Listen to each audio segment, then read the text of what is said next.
अभी मैंने आपको बताया है कि टाइटल का एक एट्रीब्यूट यूज किया। किसका? टाइटल का। मैं थोड़ा सा एक्सप्लेन कर दूं। जो वर्ड मैंने यूज किया है एट्रीब्यूट, ठीक है, उसको कैसे हम मैनिपुलेट करते हैं।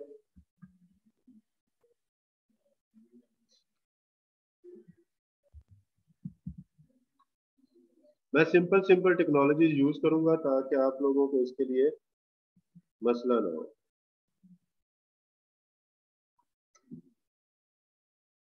ये देखिए, ये H1 टैग स्टार्ट किया मैंने, ठीक है, और H1 टैग मैंने क्या किया, क्लोज कर दिया।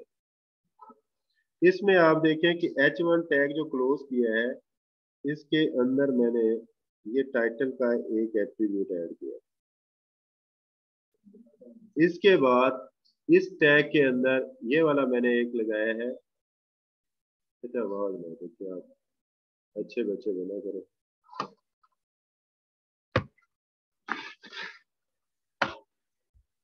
अब यहाँ पे देखें कि वेब डेवलपमेंट का लिखा हुआ है, ये कहलाता है वैल्यू। ये क्या कहलाती है?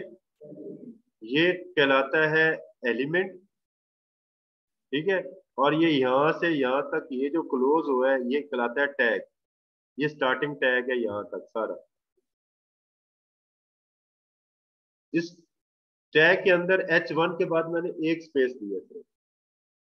स्पेस के बाद मैंने लिखा टाइटल। क्या लिखा? टाइटल। टाइटल के बाद फिर मैंने क्या पेश किया यहाँ पे, is equal sign. Equal sign के बाद मैंने डबल कोट्स के अंदर ये वैल्यू लिखी, ठीक है। अब बात जगह पे ऐसे होता है कि आप ये चीजें शो नहीं करवा सकते, इतनी आपने हेडिंग रखनी होती है। लेकिन यूजर के लिए, यूजर जैसे ही इसके ऊपर माउस ओवर लेके जाएगा, उसके साथ सामने वो टूल टिप शो हो जाएगी, वो डिटेल के साथ पढ़ लेगा। बात जगह पे लिखा था क्लिक हेयर, लिखा होता है ना, क्लिक हेयर के ऊपर। अब क्लिक हेयर करने के बाद होगा क्या, तो यूजर को पहले बता दें कि जब आप इसके ऊपर क्लिक करेंगे तो एक नया पेज ओपन होगा जो आपको रजिस्ट्रेशन पे ले जाएगा, जो आपको साइन इन पे ले जाएगा, ठीक है। तो ये यूजर फ्रेंडली है ना। आप अगर ये टैग नहीं ऐड करेंगे तो क्या होगा, कुछ भी नहीं। इसी तरह जब इमेज प्रोसेसिंग एग्जिस्ट नहीं करती थी, तो फिर गूगल को पता ही नहीं होता था कि ये इमेज किसकी है, ठीक है। तो वो इमेज के नेम से पहचानता था, इमेज के नेम से पहचानता था। मैं आप यहाँ पे आपको ना एक इमेज लगा के बताता हूँ। ये इमेज है, इसको मैं इस फोल्डर में रख देता हूँ, bsit.png, bsit.png। यहाँ पे मैं इमेज लगाता हूँ, बॉडी के अंदर ये मैं लिखता हूँ आई एम जी इमेज, और यहाँ पे लिखता हूँ SRC सोर्स। सोर्स से मुराद ये है कि ये इमेज कहाँ पे पड़ा हुआ है, इमेज की लोकेशन कहाँ है। तो आप लिखेंगे इक्वल साइन, डबल कोट्स, और इमेज को मैं क्या कर दूंगा, खत्म। इमेज का कोई स्टार्टिंग टैग कोई नहीं, एंडिंग टैग कोई नहीं, ये इमेज का एक ही टैग है। इसमें मैं लिखूंगा क्या था, BSIT.PNG। ये मैं इसको सेव करूंगा, और वो जहाँ पे ये इसको मैंने ओपन किया यहाँ पे करूंगा तो ये इमेज आ जाएगा। इमेज लगाना कितना मुश्किल है ना, आसान है ना बेटा। देखिए हम रोजाना की बुनियाद, ये टैग खत्म नहीं होते, बहुत सारे टैग हैं। HTML 2.0 में और थे, 3 पॉइंट में ज्यादा थे, फिर 5, HTML 5 आ चुकी है, ठीक है, इसमें डिफरेंट है। टैग ही है ना, टैग आप सीखते जाएंगे, HTML आप आपके अपडेट रहेगी। हाँ, कंप्यूटर के शॉर्ट कोर्सेज करने के लिए आपको एक चीज ध्यान में रखनी होगी कि हर 2 हफ्तों के बाद, 3 हफ्तों के बाद एक नई टेक्नोलॉजी इसी के अंदर आ सकती है। मैक्सिमम 4 महीने। 4 महीनों में बहुत कुछ हो जाता है कि एक HTML 3 से HTML 4 भी आ गई, HTML 4 से HTML 5 आ गई, HTML 5 से आगे भी जनरेशन जा सकती है। तो आपने अपडेट रहना है। आपने वो फॉरम्स, वो सॉफ्टवेयर हाउसेस वो ज्वाइन करके रखने हैं, पेजेस ज्वाइन करके रखने हैं फेसबुक पे, व्हाट्सएप पे, जिसमें ये HTML के रिलेटेड आते हैं। मैंने बच्चे, ये BSIT के बच्चे, उनको मैंने ऐड करवाया हुआ है, किसमें, लिंक्डइन पे। वहाँ पे प्रोफेशनल लोग होते हैं। लिंक्डइन आप अगर आप देखेंगे, यहाँ पे मैं ओपन नहीं करूंगा तो आप देख लें लिंक्डइन। ये लिंक्डइन का है बेटा, ठीक है। इसको आप ज्वाइन करें यहाँ से linkedin.com, इसको ज्वाइन करें। इसके ऊपर अपनी प्रोफाइल बनाएं जैसे फेसबुक के ऊपर बनाते हैं, लेकिन इसके ऊपर कोशिश करें अपने स्टडी मटेरियल के रिलेटेड इंफॉर्मेशन लें जो आपको स्टडी चाहिए। इसके ऊपर अपनी सीवी बिल्डअप करें। ज्यादातर जॉब्स जो होती है यहीं से आती है। अब अभी मुझे कल परसों एक ना यूएसए से कॉल आई है, अभी फिर सुबह। वो सिंपल क्या है, पाइथन के अंदर ना एक कोई इनका कोई इशू चल रहा था। अभी आज सुबह 2:34 फिर भी मैं सोया हुआ था। ये +1 917 780 781 है। हाँ, ये मैं इसलिए बताता हूँ आप लोगों को कि मेरा तो चूंकि इतनी फील्ड में नहीं, जो बच्चे इन है ना फील्ड के अंदर, डेली बेसिस के ऊपर उनको ईमेल्स आ रही होती है हमारी कंपनी में जो है, हमारी कंपनी में है। रिक्रूटर्स जो होते हैं वो ढूंढ रहे होते हैं। मेरी प्रोफाइल पे ज्यादा से ज्यादा 10-15 बच्चे आते हैं, उनमें से मेरे को 5-6 स्टूडेंट होंगे, ठीक है, तो 5-6 जो है कंपनी वाले होंगे, लेकिन राब्ता कोई भी नहीं करेगा क्योंकि वो प्रोफाइल मैंने उस तरह अपडेट नहीं की हुई। आप लिंक्डइन पे प्रोफाइल देखें बच्चों की, बहुत ज्यादा उन्होंने अपडेट किया हुआ अपने आप को, नई से नई टेक्नोलॉजी सीखी हुई है, उसको अपडेट किया। मैं इस चीज में एक्सपर्ट, अपनी सीवी बनाई हुई है। लोग उसको क्या करते हैं, एक्सेस करते हैं, उसको जॉब देते हैं। ज्यादातर रिक्रूटर जो होते हैं बाहर की कंट्रीज के लिए रिक्रूट कर रहे होते हैं, पाकिस्तान और एशिया से, खासतौर पर साउथ एशिया से। इंडिया, पाकिस्तान, नेपाल, भूटान, मालदीव, यहाँ से ये ब्रेन ड्रेन एक क्लास यूज होती है कि यहाँ का सारा दिमाग उठा के अपने पास ले जाते हैं और कम पैसों के ऊपर काम कराते हैं। वहाँ पे जो डेवलपर है जिसने पीएचडी की होती है या एमफिल किया होता है, वो $60-70 पर आवर के हिसाब से काम करता है इजीली, फ्रेश ग्रेजुएट। तो यहाँ पे एक एक्सपर्ट बंदा 40 पे जाके काम करता है।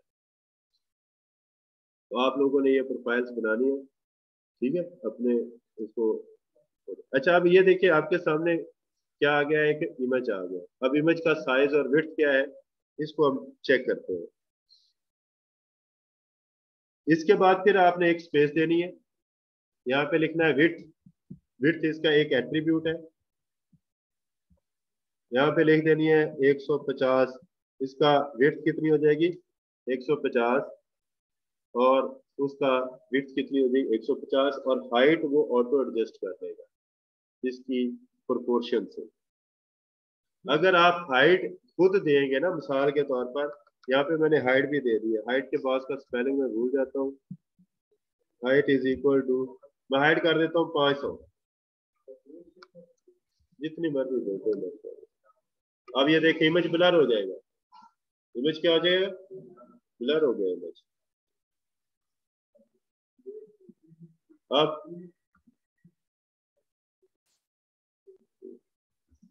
अब ये इमेज का नेम इस तरह का होना चाहिए कि सर्च इंजन सिर्फ नेम से ही पहचान जाए कि ये BSIT के related.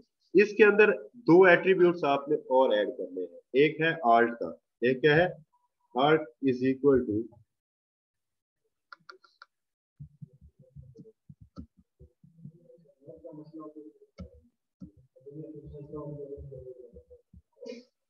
Logo of BSIT at FGL। यानी कि ये लियाकत अली डिग्री कॉलेज के, वैसे मैं बना रहा, ये इसका नहीं है, वैसे मैंने बनाया था। तो ये लोगो है जी उसका BSIT का, ठीक है। जैसे BS इंग्लिश का डिफरेंट लोगो बना ले, फर्स्ट ईयर सेकंड ईयर का डिफरेंट लोगो बना ले, कॉलेज का डिफरेंट लोगो, तो ये एक लोगो बन जाता है। इसको जब आपने सेव करना है तो सर्च इंजन इसको प्रायोरिटी ज्यादा देता है। ये असल में वो इमेज का अल्टरनेट है। इमेज के बारे में ये उसको बता रहा है कि ये इमेज किस चीज के बारे में है।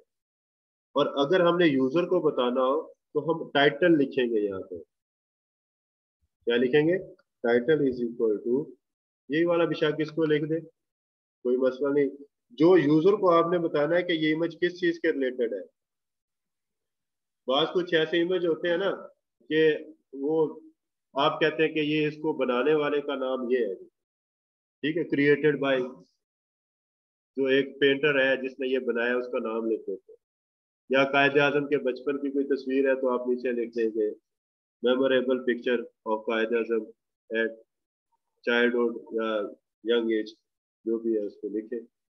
तो ये यूजर के लिए। अब देखें इसके ऊपर हम माउस ओवर लेके जाए तो कुछ भी नहीं है, लेकिन जैसे ही मैं इसको रिफ्रेश करता हूँ, माउस ओवर लेके जाता हूँ, तो टाइटल शो कर रहा है यहाँ। इसकी टूल टिप ये यूजर के लिए है, और आल्ट किसके लिए? सर्च इंजन के लिए है। विड्थ और हाइट आपने इसको एडजस्ट करके रखना है। आपको इमेज का क्या लगाना आ गया यहाँ पे? इमेज ऐड करना आ गया। अब इमेज डिफरेंट लोकेशन पे भी हो सकता है। इमेज क्या हो सकता है? ये देखिए एक फोल्डर है, इस पे मैं लिख देता हूँ कि जो इमेजेस का फोल्डर है। किसका है? इमेजेस। अब ये फोल्डर जो है, ये इमेज जो है मैं इस फोल्डर में डाल दूँ। अब इसकी लोकेशन चेंज हो गई। इमेज की लोकेशन क्या होगी? अब इसको इमेज नजर नहीं आएगा, लेकिन जो आल्ट लगा हुआ था, आल्ट ने बता दिया कि यहाँ पे इमेज है। अगर ये आल्ट नहीं लगाएंगे तो इमेज की प्लेस यहाँ से खत्म हो जाएगी। क्लियर है? अच्छा, अब इसका इमेज को हमने पास देना है, तो हम इसको क्या बताएंगे कहाँ पे इमेज पड़ा हुआ है? हम कहेंगे कि यहाँ पे जिस जगह पे ये फाइल पड़ी है उसके साथ ही एक इमेजेस का फोल्डर है। इमेजेस के फोल्डर में स्लैश के मतलब है इमेजेस का फोल्डर है, उसके अंदर ये फाइल पड़ी हुई है। इसको सेव करेंगे, इसको रिफ्रेश करेंगे, तो ये यहाँ पे इमेजेस का फोल्डर आ जाएगा। अब ये इमेज का जो फोल्डर है, ये वाला इमेज का फोल्डर है, ये इस फोल्डर से बाहर पड़ा हो, इस फोल्डर से बाहर पड़ा हो, यहाँ पे पड़ा हो, तो फिर मैं कैसे पा दूंगा? फिर मैं उसको कहूंगा कि इमेजेस का फोल्डर है, एक ये डबल डॉट लगा देना। क्या लगा देना? Double dot. डबल डॉट लगाऊंगा तो इसका मतलब है एक स्टेप पीछे जाए, जो करंट लोकेशन है उसे एक स्टेप पीछे जाए, वहां पे इमेजेस का फोल्डर पड़ा उसमें जाए। डबल डॉट और स्लैश लगाया है मैंने, इससे क्या मतलब है? एक स्टेप पीछे जाए, और उसमें कौन सा फोल्डर पड़ा हुआ है? तो ये देखें, ये वेब डेवलपमेंट का फोल्डर है। इससे एक स्टेप पीछे गए, इससे एक स्टेप पीछे गए तो कौन सा? डेस्कटॉप आ गया। डेस्कटॉप का नाम नहीं मैंने लिखा, और वहां पे क्या पड़ा हुआ है? इमेजेस पड़ा हुआ है। अगर आप डेस्कटॉप लिख देंगे, अगर इसी चीज को कॉपी पेस्ट करके किसी और जगह पे लिखेंगे तो डेस्कटॉप ढूंढता रहेगा। हमने उसको बताना एक स्टेप पीछे जाके तो फिर करो, चाहे वो डेस्कटॉप पे रख दे, चाहे सी में रख दे, डी में रख दे, एक स्टेप पीछे जाए। लिंक भी डाल सकते हैं, बिल्कुल, ये बड़ी अच्छी बात बताइए। अभी मैं लिंक भी यहाँ पे डाल देता हूँ।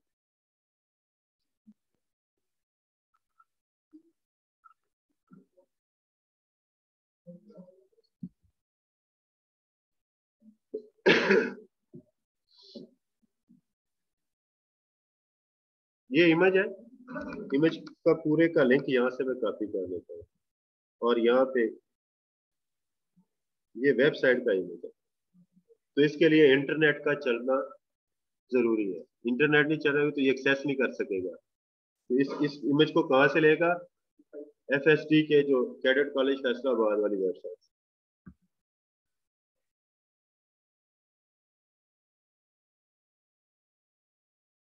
क्लियर हो गया? इसको जब आप ओपन इमेज करेंगे तो वो उसी को ओपन करेगा। अब इसका एक नुकसान है थोड़ा सा, कि इमेज का साइज अगर आप यहाँ से देखें तो कितना? 1000 बाई 400, 1000 बाई। जब आप इसको साइज खुद फोर्स करके इसका साइज कम करते हैं तो इमेज का साइज ही इतना दिखाता है 150 तक। अब उसका नुकसान क्या है कि अगर आप इतने एमबी के 4-5 पिक्चर लगाएं तो आपकी वेबसाइट का लोडिंग टाइम जो है वो ज्यादा हो जाएगा। ज्यादा होने से क्या होगा? यूजर आएगा ही नहीं उसके ऊपर, यह तो यार प्रोसेस हो रहा है, ये पता नहीं क्या है, छोड़ो अगली वेबसाइट पे जाओ। तो इसलिए एसईओ वेबसाइट बनाने के लिए, सर्च इंजन फ्रेंडली और यूजर फ्रेंडली बनाने के लिए सबसे ज्यादा जो चीज जरूरी है कि आपकी वेबसाइट का लोड टाइम जो है, लोडिंग टाइम जो है, वो क्या हो? वो बहुत कम हो। 1 सेकंड के कम से कम 10वें हिस्से में हो। 1 सेकंड के 10वें हिस्से में है। अब ये देखिए, मैं इसको रिफ्रेश करता हूँ, ये अब की इसकी कैशे में पड़ी हुई है, इस वजह से वो पूरी रिफ्रेश हो गया। अब ये देखिए, इसको रिफ्रेश किया मैंने कंट्रोल F5 से, तो ये फिर दोबारा सर्वर से इसकी सारी इंफॉर्मेशन लेते हैं। ठीक है, बात है नहीं बेटा, क्लियर हो गया? इमेज लगाना आ गया। अब आपको एक लिंक लगाना सिखाता हूँ कि लिंक कैसे लगाते हैं। अब मिसाल के तौर पर यहाँ पे मैं एक लिंक लगाता हूँ, ये इमेज बीच में से मैं खत्म कर देता हूँ, ठीक है।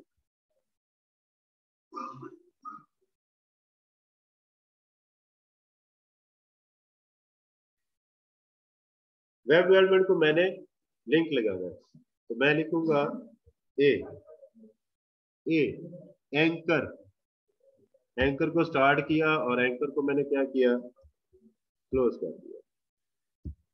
अब इसका मतलब है कि इसको एक लिंक मिलेगा, इसको क्या मिलेगा, और किस चीज का रेफरेंस देना है, इस पे क्लिक हो तो किधर जाए, फेसबुक पे चले जाए, किसी और वेबसाइट पे चला जाए, इसके अंदर किसी पेज पे चला जाए, उसका लिंक हम देंगे। तो हम यहाँ पे लिखेंगे, इसके स्पेस के बाद, इसके ए के बाद एक स्पेस देंगे, कम से कम एक स्पेस देंगे, यहाँ पे लिखेंगे HREF is equal to double quote, और यहाँ पे हम उस वेबसाइट का नाम लिख लेते हैं।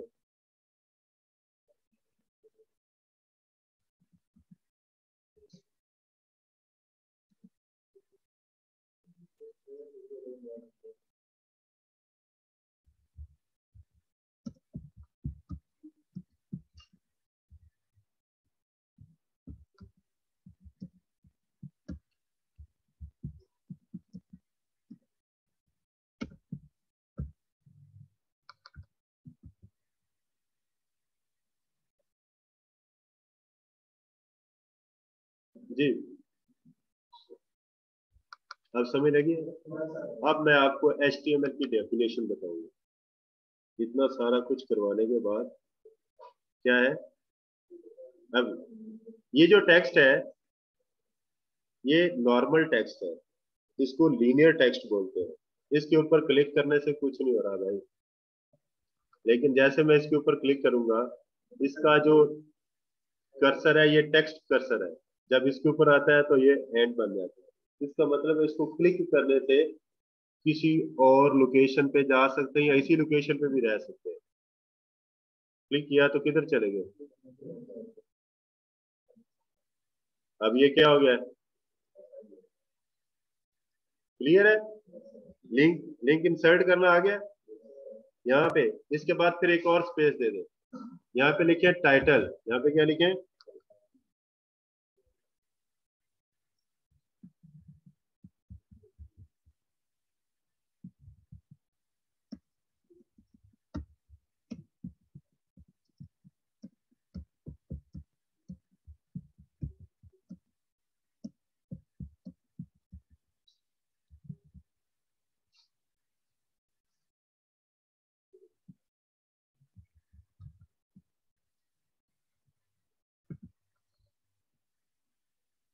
अब ये देखो क्या लिखा आ रहा है। बाज का ऐसा होता है कि आप क्लिक केयर लिख तो देते हैं, लेकिन वो यूजर को समझ नहीं आती कि क्लिक केयर करने के बाद होगा क्या। अब इसके नीचे यहाँ पे इस जगह पे दिखेगा, ये इस जगह पे जहाँ पे ये टाइप लिखा है इसके ऊपर, जब माउस ओवर लेके जाते तो क्या आता है, यहाँ से आप उसको चेक कर सकते हैं। ठीक है, ये स्टेटस बार कहलाती है ये वाली। इसको क्लिक करें तो कहाँ पे चल जाते हैं, लिंक्डइन पे चले जाते हैं। हाँ हाँ, वो भी बताता है। अभी यहाँ तक तो क्लियर है ना बेटा? ठीक है। अच्छा, कुछ चीजें ऐसी होती हैं जो मैं ना आप लोगों को वो देता हूँ, होमवर्क देता हूँ कि जैसे मैंने H1 टैग यूज किया, एंकर लिंक टैग यूज किया, तो आपने नेट से सर्च करना है, W3 स्कूल्स पे चले जाना है, उसके ऊपर डिटेल के साथ फिर चीजें लिखी होती है। ठीक है, आप पढ़ेंगे तो आपको फायदा नजर है। जैसे मैं आपके सामने यहाँ पे W3 स्कूल्स ओपन करता हूँ,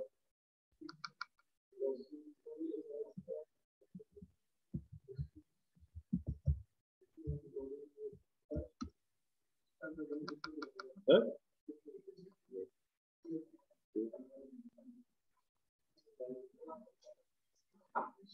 ये देखें यहाँ पे लिंक होंगे, ये लिंक HTML लिंक्स,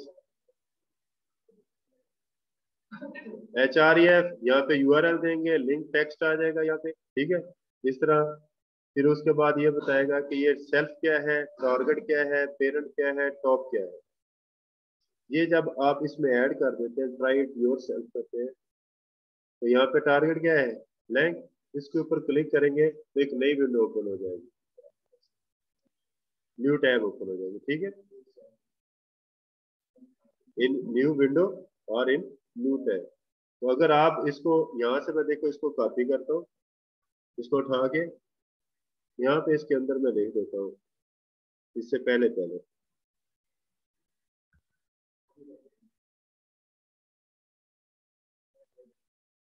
अब ये देखें, इसके ऊपर क्लिक करूंगा ना तो ये टैब भी बाकी रहेगी और एक नई टैब भी ओपन हो जाएगी, ये टैब भी बाकी रही है और नई टैब, ठीक है। अगर हम टारगेट क्या रखेंगे, इसका अंडरस्कोर ब्लैंक करेंगे। इसी तरह जब आप W3 स्कूल से ये वाला पढ़ेंगे, इसकी ट्राई करेंगे, एब्सोल्यूट URL और ये चीजें पढ़ते जाएंगे तो फिर क्या होगा, आपको फायदा होगा। इमेज भी लगा सकते हैं, इमेज को भी आप लिंक दे सकते हैं। ये देखें, ये दरमियान में क्या लगाया हुआ है, ये इमेज लगाया हुआ है, इमेज सोर्स पड़ा हुआ है, इसका विड्थ वगैरह दिए, स्टाइल छोड़ दे अब शायद इसको,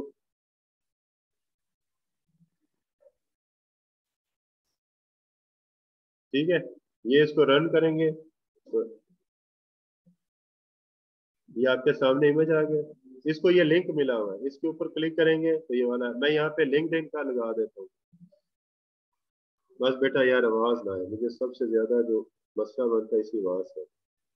अब इस इमेज के ऊपर क्लिक करेंगे तो क्या चीज ओपन होगी, लिंक्डइन ओपन होगी यहाँ पे। अब लिंक्डइन ने वो बैन किया हुआ कि किसी की वेबसाइट के अंदर मेरी वेबसाइट ओपन ना, फ्रेमिंग फ्रेमिंग रोकी हुई है उन्होंने, ठीक हो गया। अच्छा, इमेज लगाना सीख सीख लिया आपने, लिंक लगाना सीख लिया। अब हम आते हैं किसकी तरफ, फॉर्म की तरफ। फॉर्म बनाना सिखाऊंगा आपको भी। ये जो लास्ट वाले 20-25 मिनट है ये टेंटिव रहना है।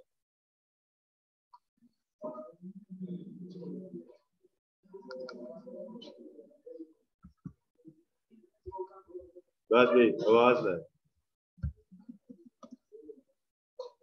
ये BS वालों से पूछा आपने कभी कि मैं इनको कितना मारता हूँ, इनको मैं धूप में खड़ा कर देता हूँ, जब मैं क्लास में नहीं होता मैंने कहा धूप में जाके खड़े हो जाओ, सर्दी लग रही है आपको, हैं? क्या बात, हाँ इसलिए मैं खड़े नहीं, मैं बैठे रहो, छाव में बैठे। अच्छा बेटा आवाज ना आया करे, ठीक है, ये बैड हैबिट लगती है मुझे तो। आप चाहते हैं कि यूजर से आप इनपुट ले, नाम पूछे उसका, जैसे फेसबुक के ऊपर आप अपना अकाउंट क्रिएट करते हैं ना, तो आप यहाँ पे लिखेंगे नेम, क्या लिखेंगे, नेम, और यहाँ पे लिखें इनपुट। आप नेम ना भी लिखें कोई नहीं, बस बाद में समझाते हैं। आप लिखें इनपुट, क्या लिखें, टाइप इज इक्वल टू, ओए भाई किधर चला गया, type is equal to text, और इसको क्या कर देंगे, क्लोज। देखिए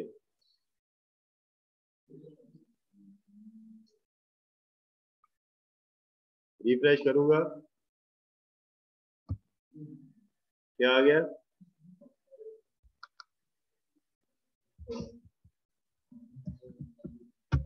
क्लियर है। जब आपने यूजर से उसका नाम पूछना हो, उसका एड्रेस पूछना हो, या कुछ भी यूजर से इनपुट लेनी हो, तो आप सिंपल क्या करेंगे, बॉडी के अंदर क्या लिखेंगे, इनपुट टाइप टेक्स्ट लिख देंगे। तो इससे पहले लिख दें, यूजर को पता चल जाए कि भाई क्या क्या पूछ रहा है वो उससे, या थोड़ा सा ना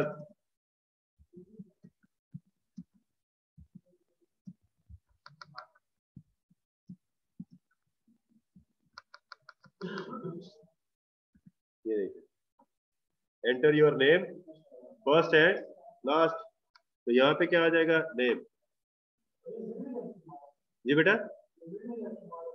वो तो बाद में मैं आपको बताऊंगा कि किसी जगह पे भी ले जा सकते हैं, अभी सिर्फ आपको बनाना सिखा रहा हूँ। वो जो इसकी पेज की खूबसूरती है वो CSS के जरिए से सिखाऊंगा, टेबलिंग के जरिए सिखाऊंगा, डिव्स के जरिए सिखाऊंगा। अभी सिंपल आपको ये पता हो कि ये मैंने ये HTML का टैग बनाना है तो क्या होगा, तो बैक एंड पे अगर इसका सोर्स देखना चाहे तो आप देख सकते हैं, सिंपल ये इनपुट इतना सारा कोड है, टाइप टेक्स्ट कर देनी है, टाइप क्या कर देनी है, टेक्स्ट कर देनी है। अच्छा, फिर एंटर योर पासवर्ड, तो टाइप आपने क्या कर देनी है, पासवर्ड, टाइप क्या करनी है,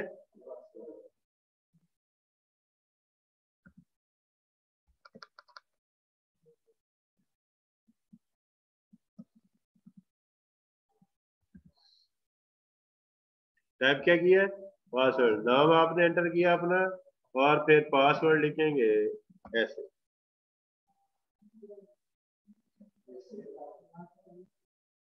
ये क्या है, टाइप क्या है, और ये पासवर्ड मुझे पता नहीं क्या है पासवर्ड, तो मैं कैसे चेक करूंगा, शो वाला बटन ही नहीं है। राइट क्लिक करूंगा, इंस्पेक्ट पे जाऊंगा, इसकी टाइप पासवर्ड को किस में कन्वर्ट कर दूंगा, टेक्स्ट में।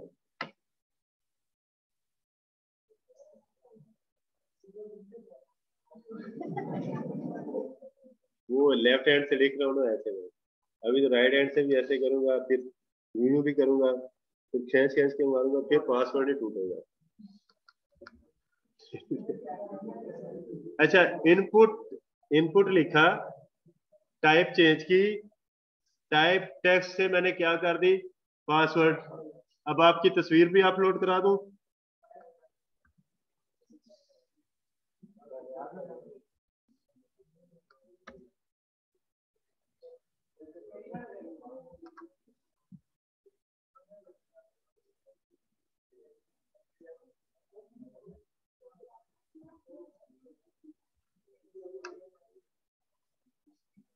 ये देखें क्या किया मैंने, फाइल, सिंपल मैंने क्या चेंज की, टाइप।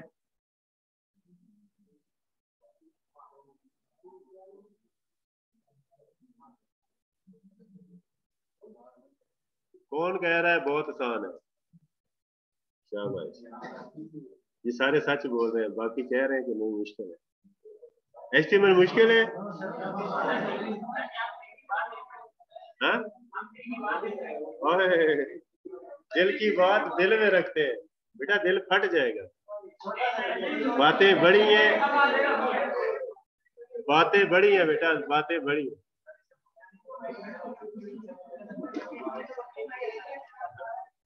भाई, भारत का शहर दिल नहीं है, दिल्ली है। अच्छा भाई, come to the point, type मैंने क्या किया है, चेंज किया है, इमेज, फाइल, टाइप क्या है, फाइल। ये देखिए बेटा, सिर्फ टाइप चेंज किया, टेक्स्ट, पासवर्ड, फाइल। अभी नहीं, अभी सारी चीजें नहीं सिखानी, अभी बच्चों की बेस जी बेटा। हाँ, ये देखिए सारे बच्चों में से सिर्फ इसी ने पूछा, इसकी तवज्जो इधर है। अच्छा बेटा, प्री होता है, प्री फॉर्मेटेड टेक्स्ट क्या होता है, अगर ये मैं प्री यहाँ से निकाल देता हूँ ना, तो ये सारा मिक्स हो जाएगा यूं। तो मैं कहता हूँ कि जिस फॉर्मेट में मैंने लिखा हुआ है ना, उसी फॉर्मेट में रहे, प्री फॉर्मेटेड, जो पहले वाला ही फॉर्मेट है जो मैंने लिखा हुआ है। प्री स्टार्ट किया और प्री को मैंने क्या किया, क्लोज कर दिया। नहीं, आपकी मर्जी है इसको अपर केस में लिखें लोअर केस में। हैबिट बनानी है लोअर केस में लिखने की, कि हाँ टैग्स के भी लोअर केस में लिखें। अपर केस में लिख सकते हैं, मना नहीं है, ब्राउजर ने कोई मोबाइल नहीं खींच के मारना आपको, लेकिन ये एक हैबिट बनाए जो बेस्ट है। अच्छा बेटा, टाइम हमारे पास थोड़ा होता है, इसलिए फिर आपको मैं जल्दी जल्दी चीजें समझाता हूँ।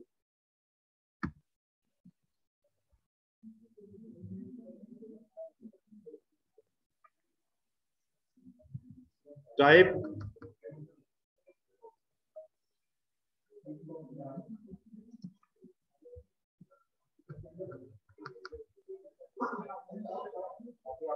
अच्छा बताता हूँ बेटा, सारा कुछ बताता हूँ। जाने नहीं, ये सारी चीजें स्टेप बाय स्टेप। जब आपने टाइप रेडियो की तो ये वाला बटन बन गया। टाइप टेक्स्ट से रेडियो कर दी तो क्या बन गया, ये बटन बन गया। अब इसके साथ आप लिखें जी मेल, ठीक हो गया। इसी को आपने कॉपी करना है, यहीं पे पेस्ट कर दें।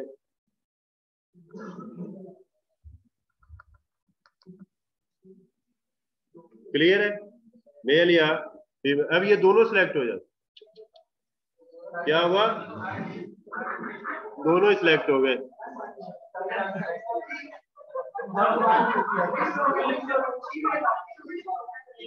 अच्छा अब मैं बताता हूं कि इसको आपने कवर कैसे करना है। ये देखें, आपने ये जितने भी ये एक मिनट बात सुनो बेटा, बातें करेंगे, मेन चीजें आपसे जेन से निकल जाएंगी। आपने जितनी भी ये इनपुट की टाइप्स बनाई है सबके नाम रखने हैं।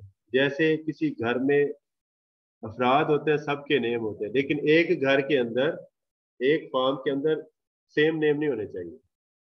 ये फॉर्म रजिस्ट्रेशन का है, ठीक है, तो इसके अंदर कोई भी नेम सेम ना हो। यहाँ पे मैं इसका नेम लिखूंगा, क्या लिखूंगा, name. Name is equal to user name. जैसे आप वेरिएबल का नेम रखते हैं ना, सेम इसी पैटर्न पे आपने इसका नेम रखना है। इसका नाम जो है आपने इस तरह का रखना है कि आपके नेम से पहचाना जाए तो यूजर नेम है। जब हम सॉफ्टवेयर हाउसेस में जाते हैं तो सबकी नेमिंग कन्वेंशन डिफरेंट होती है। मसलन जो सबसे पहला सॉफ्टवेयर हाउस था, उसमें जब मैंने काम किया तो उन्होंने कहा प्रोजेक्ट वाइज, प्रोजेक्ट का नाम था मिसाल के तौर पर ABC, तो हमने लिखा है ABC प्रोजेक्ट का नाम। फिर पहले 3 वर्ड इसके अंडरस्कोर, फॉर्म नंबर था 02 और उसका यूजर नेम। तो अब इस नेमिंग कन्वेंशन से जब भी ये वेरिएबल हमारे सामने आएगा, हम पहचान जाए कि ये वेरिएबल किस फॉर्म से है। जब आप मल्टीपल प्रोजेक्ट्स के ऊपर काम कर रहे हो तो आपको पता नहीं चलता, या मल्टीपल फाइल्स के ऊपर काम कर रहे हो तो कई फॉर्म्स के नेम सेम हो सकते हैं। यूजर नेम जब लॉगिन करेगा लॉगिन आईडी भी सेम होगी, रजिस्ट्रेशन के वक्त भी लॉगिन आईडी सेम हो सकता है। आपको कैसे पता चलेगी कि साइन फॉर्म से है या दूसरे से है, नहीं पता चलेगा। तो फिर यहाँ से आपने रखना है कि ABC मतलब फॉर्म है रजिस्ट्रेशन का, 02 से सॉरी प्रोजेक्ट का नाम है, 02 से मुराद बैच नंबर कर ले। यानी कि नेमिंग कन्वेंशन को आपने फॉलो करना पड़ेगा जिस किसी भी सॉफ्टवेयर हाउस में काम करेंगे आप, ठीक है। यहाँ पे मैं नहीं लिखता, यहाँ पे यूजर नेम ही है, नेम आ गया, ठीक है। फिर इसका नेम क्या होगा, यूजर पासवर्ड। पासवर्ड का PW लिख दूं, कोई मसला नहीं है। फाइल में यूजर इमेज IMG लिख दूं, कोई मसला नहीं है। वेरिएबल का नेम आप खुद बना सकते हैं, लेकिन ये जो टाइप है ना, ये आप अपनी तरफ से नहीं दे सकते। जो टाइप्स इसकी डिफाइंड है HTML के अंदर, सिर्फ वही टाइप्स दे सकते हैं। अब यहाँ पे इसकी जो नेम है वो आपने देखना है यूजर जेंडर, यूजर जी कर दें यहाँ पे, और यहीं पे भी यूजर। अब दोनों के नेम सेम है, दोनों के नेम, तो दोनों में से एक ही सिलेक्ट होगा। जब नेम सेम होंगे तो दोनों में से कोई एक सिलेक्ट होगा, दोनों में से कोई एक होगा तो कोई एक सिलेक्ट होगा। अगर नेम डिफरेंट डिफरेंट हो गए तो इसका मतलब है वो ग्रुप ही डिफरेंट है। देखो मल्टीपल में से किसी एक को चूज करना है ना।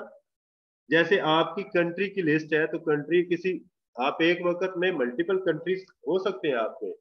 जैसे आप सिटीजन हो पाकिस्तानी के, ड्यूल नेशनलिटी आपने बरतानिया की भी ली हो, नेशनलिटी आपकी अमेरिका की भी हो, तो वो एक डिफरेंट सिनेरियो, वो भी मैं आपको समझाता हूँ। लेकिन जेंडर में आप एक स्पेसिफिक होगा आपका। इसी तरह जब आप एमसीक्यूज क्वेश्चन हल करते हैं तो कोई एक सिलेक्शन होती है ना। एमसीक्यूज में मल्टीपल चॉइस क्वेश्चंस के अंदर आपके पास एक हो, तो वहां पे आपने ये रेडियो बटन यूज करने with same name. Question number 3, question number 3, question number 3, question number 3, A B C, वो चारों आ जाएंगे। ठीक है। अब आपके हॉबीज हो सकते हैं। अब आपके,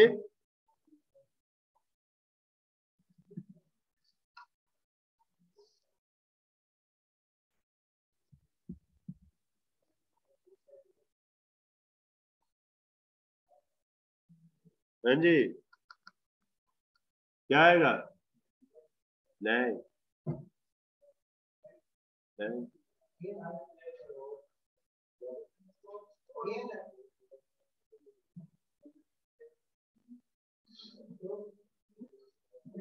रेडियो के अलावा कौन सी टाइप है? चेक बॉक्स क्या है?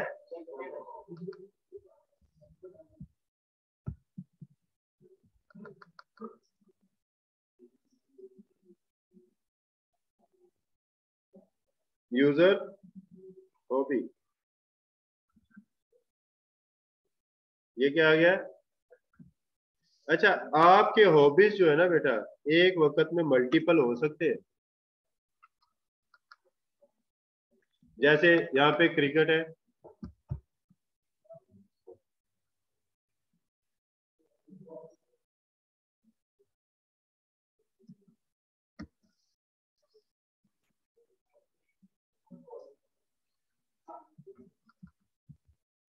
फुटबॉल के स्पेलिंग आपने देख लेने हैं। देखिए, क्रिकेट, फुटबॉल, मल्टीपल क्या आ सकते हैं? हो सकते हैं। जब आपने मल्टीपल सिलेक्शन करवानी हो बेटा, तो नेम के साथ आपने एक चीज याद रखनी है, ये वाला साइन लगा देना। ये देखो दोनों के नेम सेम है ना, दोनों के नेम सेम है। इसका नेम क्या है? User hobbies. इसका नेम भी क्या है? User hobbies. साथ आप जब मल्टीपल सेलेक्ट करवाना है तो आपने ये लाजमी करना है। क्लियर हो गया? ये फिर मैं बाद में बताऊंगा जब पीएचपी के अंदर हमने इस डेटा को सेव करना होगा, किसके अंदर? डेटाबेस के अंदर। हाँ, ये फिर वेरिएबल वहां पे यूज होगा। अभी सिर्फ आपको सिंपल एक फॉर्म बनाना सिखा रहा हूँ।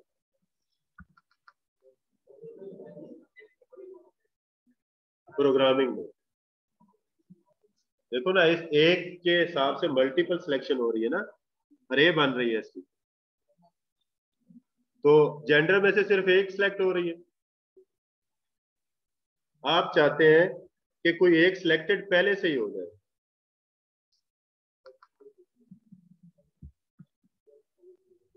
या सिलेक्टेड है या चेक है? चेक है। सिलेक्टेड इसके लिए है। अब कहते हैं,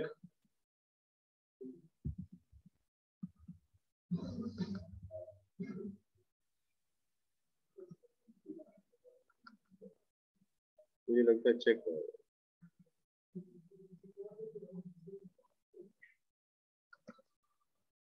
चेक कर लेते हैं ना।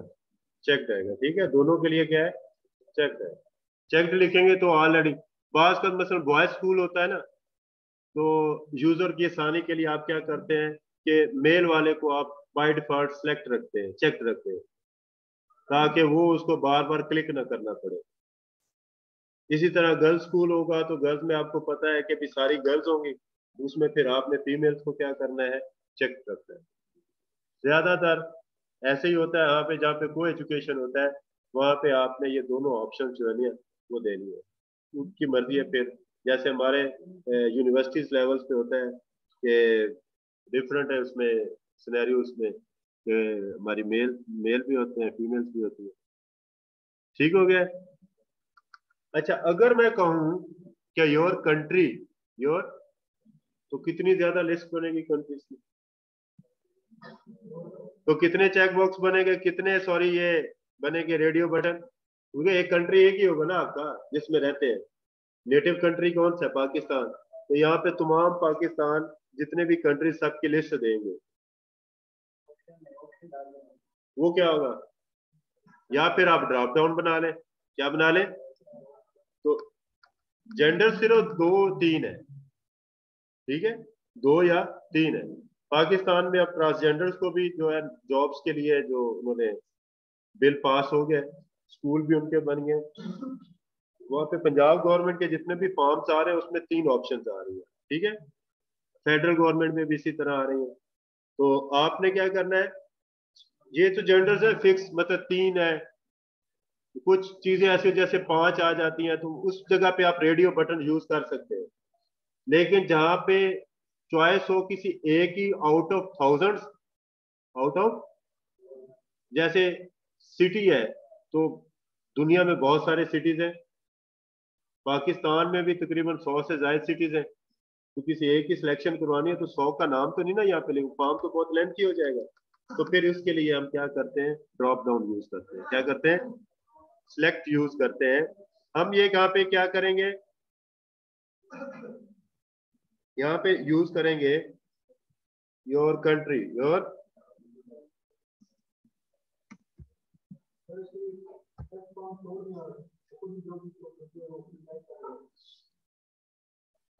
तो हाँ, आपको अगर फर्ज करें सिटी है, कोई रावलपिंडी की स्पेलिंग उर्दू में लिख देता है, कोई पश्तो में लिख देता है।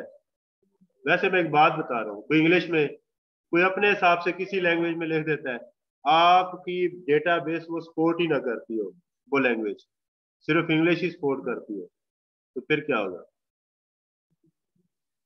तो फिर उसको मजबूर करना है कि हम इसी तरह, फिर बाज जगह पे हमें ये जरूरत होती है कि हमने ये डिस्प्ले लाजमी करवाना है। उसके लिए क्या आपने सिलेक्ट लिखना है, क्या लिखना है? सिलेक्ट लिखना है। और सिलेक्ट को आपने क्या कर देना है, क्लोज कर देना है। सिलेक्ट को स्टार्ट करना है और सिलेक्ट को आपने क्या करना है, क्लोज कर देना है। सिलेक्ट के अंदर आपने ऑप्शंस देनी है। क्या देनी है? ऑप्शन। यहाँ पे आपने लिखना है पाकिस्तान, और ऑप्शन को क्या कर देना है, क्लोज कर देना है। इसी तरह आपने जितने भी कंट्रीज हैं सबकी लिस्ट बनानी है ऐसे ही।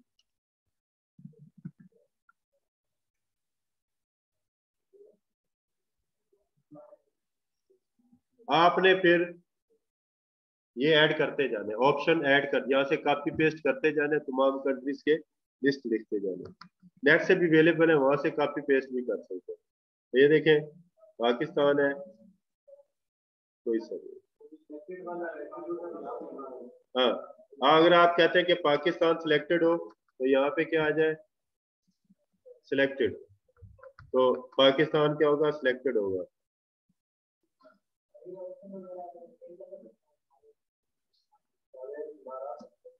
किस तरह का?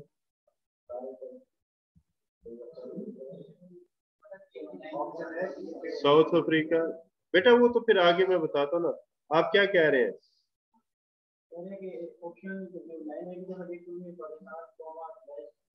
नहीं, ऐसे नहीं है, ऐसे पॉसिबल नहीं। अब ये देखें, पाकिस्तान दूसरे नंबर पे है ना, साउथ अफ्रीका पहले नंबर पे है, पाकिस्तान दूसरे नंबर पे। पाकिस्तान को मैंने सिलेक्ट करवाया तो सिलेक्टेड उसके साथ मैं लिख दूंगा सिलेक्टेड। तो इस सिलेक्ट का कोई ना कोई नाम तो होगा ना, name, user country, user country, user का कंट्री होगी। अच्छा, बाज का तो आप पूरा नेम पाकिस्तान का स्टोर नहीं करवाना चाहते, आप चाहते हैं कि डेटाबेस में मैं सिर्फ उसकी वैल्यू स्टोर करवाऊं। तो ऑप्शन के अंदर आपने ये करना है कि वैल्यू क्या लिखना है, value is equal to double, यहाँ पे वन लिख दें, फिर यहाँ पे value is equal to two लिख दें, वैल्यू इज इक्वल टू आप ये कोड लिख रहे हैं, कंट्री का कोड। अब देखिए जब वन स्टोर करेंगे तो डेटाबेस में कम वैल्यू लेगा। अब पाकिस्तान का पूरा नाम क्या है? Democratic Republic of Pakistan. China का भी बड़ा नाम है, बड़े बड़े मतलब पूरे पूरे नाम लिखेंगे तो डेटाबेस में जगह भी नहीं बचेगी। कम से कम जगह यूज करने के लिए फिर आप क्या करेंगे? उसके कोड इंसर्ट करवा देंगे, कोड से एक्सेस करेंगे फिर जब एक्सेस करेंगे। इसी को मैंने कॉपी किया, इसी को मैंने क्या किया, पेस्ट पेस्ट किया। योर नेशनैलिटी, योर, बस ये लास्ट टॉपिक है क्योंकि 2:30 बजने वाले हैं। योर नेशनैलिटी, तो आपने सिंपल है यूजर नेशनैलिटी, यहाँ पे एन लिख दें, नेम चेंज कर दें और यहाँ पे आपने लिखना है मल्टीपल। क्या लिखना है?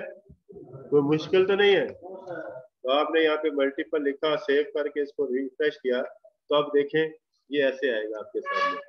क्या आएगा? ऐसे आएगा। अगर आप यूएसए को सिलेक्ट करते हैं यूएसए सिलेक्ट, पाकिस्तान को सिलेक्ट करते हैं पाकिस्तान, अगर सबको सिलेक्ट करना हो तो कंट्रोल की प्रेस करनी है, पाकिस्तान और यूएसए, ये तीनों सिलेक्ट हो सकती है। इसके अंदर सिर्फ आप एक सिलेक्ट करेंगे।